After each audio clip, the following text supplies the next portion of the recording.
It is July 15th, 1099. The gates of Jerusalem have been breached. 3 years of marching from Europe, 5 weeks of siege, and now the Crusaders are inside the holiest city in the world. What happens next will be recorded by eyewitnesses on both sides. What happens next will be argued about for 1,000 years. His name was Raymond of Aguilers. He was a priest. He walked through Jerusalem that afternoon and wrote what he saw. He described it as a beautiful sight. 1099. The year the First Crusade reached its destination. The year Jerusalem fell to an army that had marched from Europe on a promise that God willed it, that the holy city must be reclaimed, that whatever it took was justified. By the end of this video, you will understand why 1099 is not just the year Jerusalem fell. It is the year that created the fault line between civilizations that still exists today. And you will understand why the man who took it back, 88 years later, is remembered not for his victories, but for what he chose not to do. The vault is open. To understand 1099, you have to go back to 1095. Pope Urban II stands before a crowd of clergy and nobles at the Council of Clermont in southern France and delivers a speech that will change the course of history. The details of exactly what he said are disputed. No single reliable transcript survives. But the effect is not disputed at all. He tells them that the Holy Land has been taken by the Seljuk Turks, that Christian pilgrims can no longer safely reach Jerusalem, that the Byzantine emperor has asked for help, that it is the duty of every Christian knight to take up arms and reclaim the holy city. He offers something unprecedented, complete forgiveness of all sins, past, present, and future, for anyone who takes the cross and fights. The crowd's response is recorded as a single roar, Deus vult. God wills it.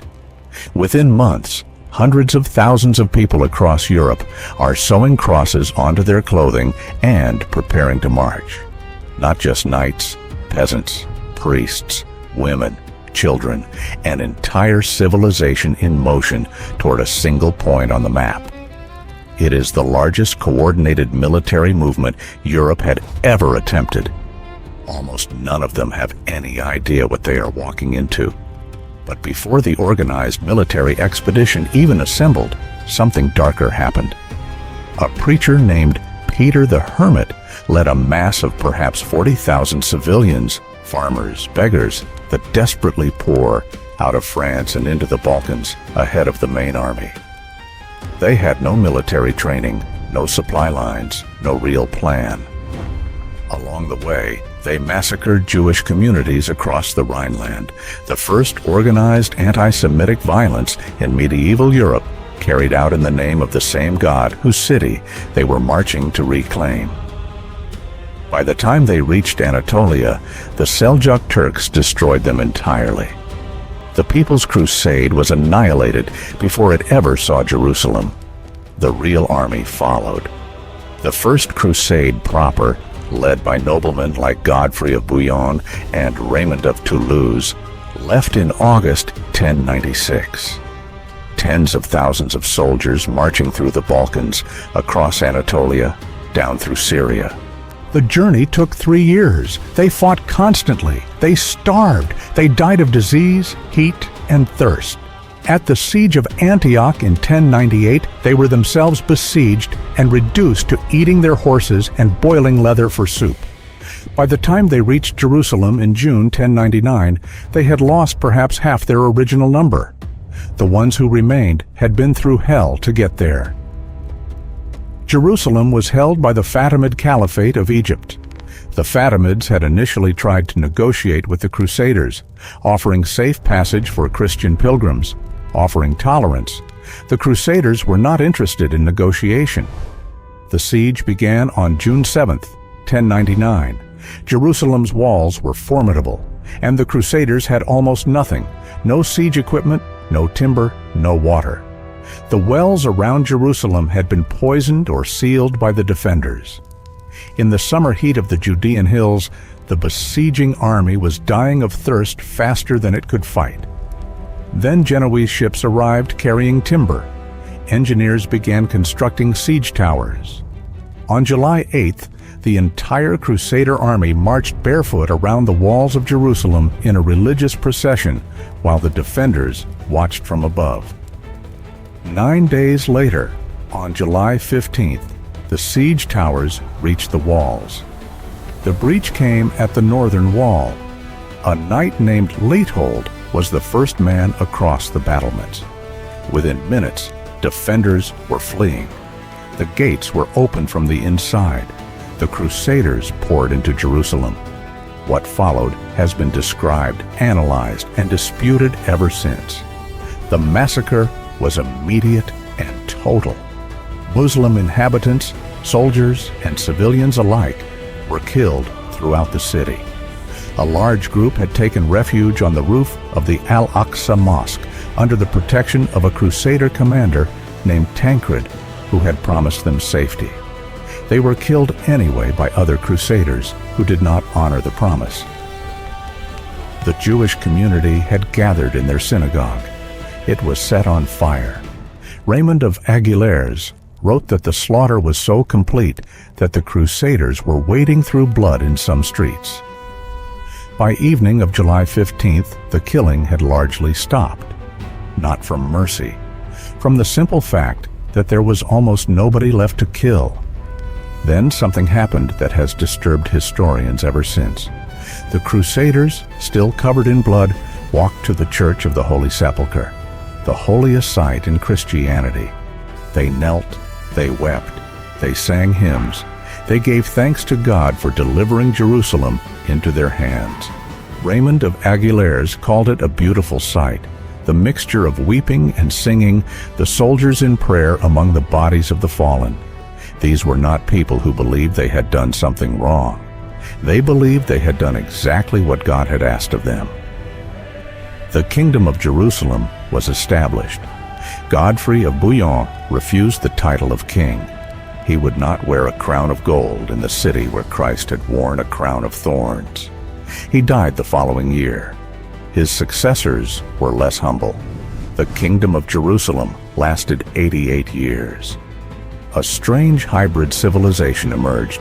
Crusader nobles learned Arabic, adopted local customs, local food, local architecture. Some converted to Eastern Christianity.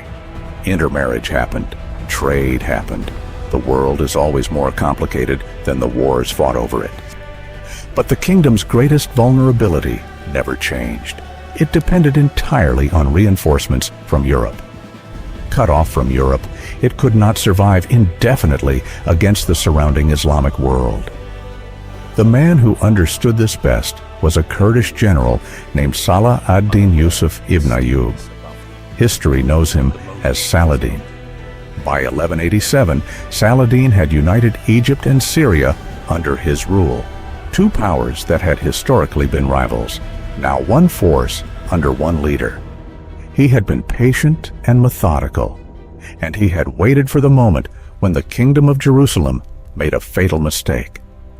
That mistake came at a place called the Horns of Hattin.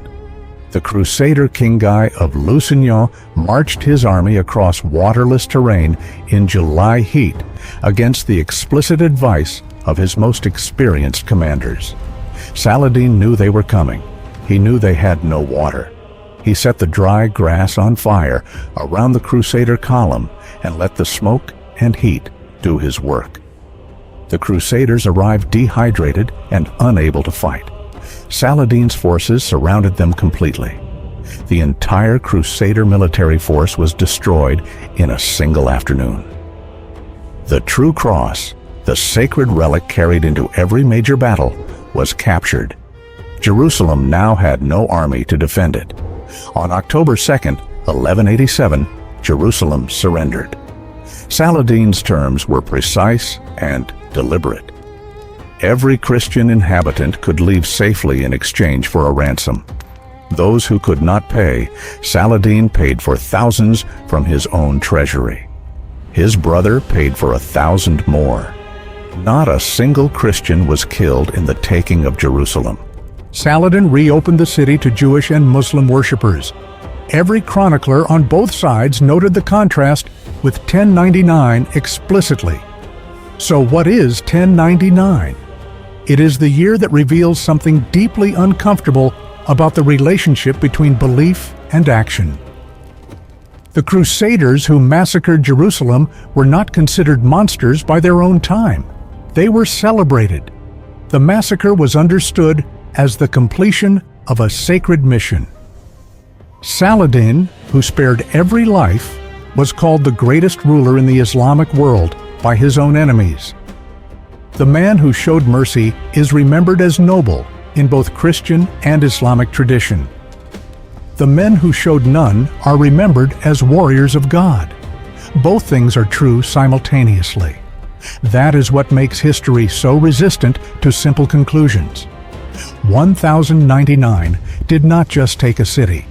It created a wound in the relationship between Christianity and Islam that has never fully healed. The word crusade still carries its full weight across the world today, nearly 1,000 years later. One city, one number, one afternoon of killing, and 88 years later, one afternoon of mercy. History does not forget either one. 1099. The Crusaders marched 3 years to reach Jerusalem. They took it in a single afternoon. They killed almost everyone inside. Then they knelt and wept and gave thanks to God. 88 years later, Saladin walked into the same city and let everyone leave. 2 men, 2 decisions, 1 city, 1 number. If this story made you think, leave a comment. Was the First Crusade an act of faith or an act of conquest? Was Saladin's mercy strategic or genuine? History will not answer for you. Subscribe to the Vault of Numbers. Every week, 1 number, 1 story history forgot to tell you. The next number in the vault? 480. A king took 300 men to a narrow mountain pass. He knew they would not come back. He went anyway. The vault remains open.